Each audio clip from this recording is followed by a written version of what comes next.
ఒకటో తరగతి అది నుంచి నేను మళ్ళీ చదివినది అట్లా 10 సంవత్సరాల వరకే 10వ తరగతి అయిపోయింది. 10 సంవత్సరాలకి అంత స్పీడ్ నేను చదివా అంత ఫాస్ట్ ఉంది. మళ్ళీ ఇంటర్ అయిపోయినాక కూడా కోచింగ్ ఇప్పించిన 2 సంవత్సరాలు డాక్టర్ రాస్తాను. వేరే ఆయనకు రాసి వచ్చాడు అంతే. వేరే ఆయనకు రాసి ఆయన రాయలే అదొద్దంటాడు. మళ్ళీ బీఈడీ చేశాడు. టీచర్ వచ్చింది నారాయణకి పోమంటే నేను పోను, గా 12 గంటలకు ఎవరు చెప్తాడే. అసలు ఇంట్లో ఉండే పరిస్థితి మనకి చిన్నప్పటి నుంచి లేదు.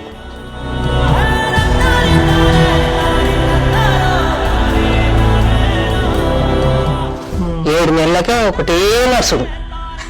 7 నెలలకి 7 నెలలకు అంత పెద్ద కుటుంబం అది. అక్కడ చెల్లెళ్ళు వెనవాళ్ళం మేము అన్నదమ్ములు. ఇక్కడ కూడా అందరం 3 ఆడబిడ్డలు 2 అన్నదమ్ములు. ఎంత ఫాస్ట్ అంటే అది చెప్పరాలి ఫాస్ట్. అప్పుడు కూడా ఎట్లా అసలు ఎప్పుడు ఎత్తుకున్న బుద్ధి తీరలే నాకు రఘునందన్తో. ఇక మరి అదేందో భగవంతుడు ఇంత ఫాస్ట్ ఇచ్చిండు. నేను వాడు కడుపులంగా బాగా మహాభారతం రామాయణం బాగా చదివిచ్చిండ్రు నన్ను.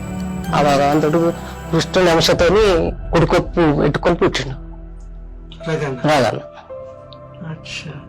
మరి ఇప్పుడు ఆయన జర్నలిస్ట్ గా చేసిండు. జర్నలిస్ట్ అదే ఎందుకంటే చేయమని ఎప్పుడైనా చెప్పలే, నేనేం చెప్పలే. మీరు ఏదన్నా ఎంఎస్కో దేనికో ట్రై చేయండి తమ్ముడు నువ్వు. 2 ట్యూటోరియల్ చెప్పిండ్రు, అట్ట కూడా నడిపించుకున్నారు. అంటే వాళ్ళ నాన్నకి ఇక్కడ పెద్ద వ్యవసాయం నడవలే, వాళ్ళ తమ్ముడు వేరే ఉన్నారు. నడవాక వాడు ఇక్కడ మస్తు జాగ్రత్త ఉంది, కానీ చేసేటోళ్ళు లేరు, పెట్టుబడి లేదు, వాళ్ళ తండ్రి లేరు. చెల్లెళ్ళ పెళ్లి చేసే వరకు చాలా కష్టంగా ఉన్నది. ఎట్లా అని వాళ్ళ సొంతగా మనం ఏమున్నా తిండి బట్ట అన్నా అంతే చూసుకున్నా కానీ కొడుకు బాగా కష్టపడ్డాడు, బాగా కష్టం. మరి ఇప్పుడు ఊరంతా ఇంత సహకరిస్తుంది రకన్నకి. రాజకీయంగా చూస్తుంటే పరిస్థితులు చాలా ఇబ్బంది కలిగిస్తున్నారు. మీకు ఎలా అనిపిస్తుంది? అంటే నిలదొక్కుంటాడా, ఎదుర్కొంటాడా, ఎదురుస్తాడా? ఏదైనా నిలదొక్కుంటాడు. మీరు ఏ అడవి వేసిపెట్టినా వాడు మళ్ళా నిలదొక్కుంటాడు.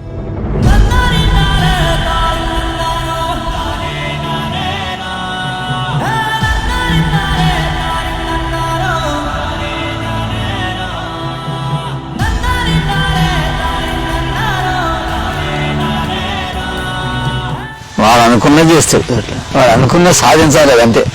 మొదటి నుంచి అంతే. వానికి ఏ కష్టం వచ్చినా చెప్పుకోడు, వాడు కంపల్సరీ అది సాధించేదాకా వాడు ఊకోడు.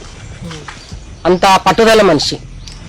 ఎవరు ఏమన్నా తప్పుంటే భయపడాలి, ఎవరికి మనం ఎందుకు భయపడాలి అంటాడు. అంతా ఆయనను మనం గుట్టంది కొట్టంటూ ఎందుకు అని అన్నా కానీ మనిషి మొదటి నుంచి కూడా చాలా కొన్ని చెప్తాడు, కొన్ని చెప్పాడు. తల్లిదండ్రులకి ఎందుకు కష్టపెట్టాడు అనుకుంటాడు, ఎవరిని డిస్టర్బ్ చేయడు. తమ్ముళ్ళు అంటే పంచప్రాణం. ఈ తెలంగాణ ఉద్యమంలో కూడా బాగా పార్టిసిపేట్ చేసినప్పుడు 12 years చేసాను టీఆర్ఎస్ లో. సంపాదించి బాబు మస్తు పబ్లిక్ వాళ్ళందరినీ బతికించటోని నువ్వు ఎందుకు పోతున్నావు వాళ్ళకనే ఒకసారి అడిగిన. కేసీఆర్ ఫోటో పెట్టుకున్నాడు, ఒక ఈగని వాళ్ళని ఎక్కువ ఫోటో అంత ప్రేమగా చూసుకున్నాడు కేసీఆర్. ఇప్పుడు ఆయన ఉద్యోగం స్టార్ట్ చేయగానే వీడు ఇక్కడ సంగారెడ్డి మొత్తం తెలంగాణ అంటే ఏంది అన్నది మొత్తం ప్రజలందరికీ ఏర్పాటు చేసి అంత పెద్ద పెద్ద మీటింగులు పెట్టింది. వద్దునన్నా నీకు ఒక బిడ్డ ఉందని అన్నా కానీ వాడు వినలే. నేను కేసీఆర్ ఇది ఏందిరా అని మళ్ళీ నేను అనద్దు కేసీఆర్ని ఏం అనద్దు అని అంత బాగా ప్రేమ చూసుకో. తల్లిదండ్రిని మర్చిపోయి 12 సంవత్సరాలు ఆయన సేవ చేశాడు.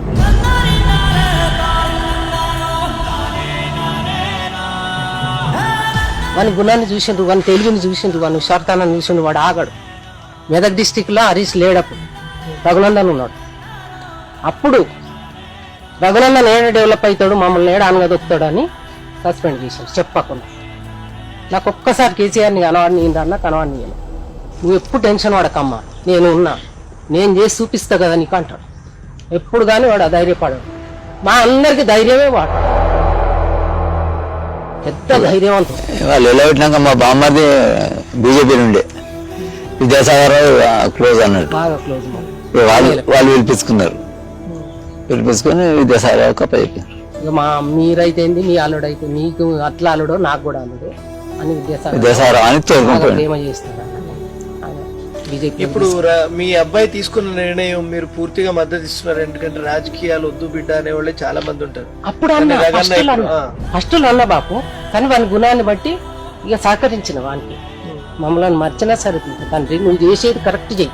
మొన్న కూడా పూజలు చేసినప్పుడు చెప్పిన ఒక్క మాట, ఈ విడువకు, ఈ పట్టు మాత్రం విడువకు, ఇదే పట్టు మీద ఉండు నువ్వు, ఇక మనం వెనక కచ్చేది లేదు ఇక అని చెప్పిన.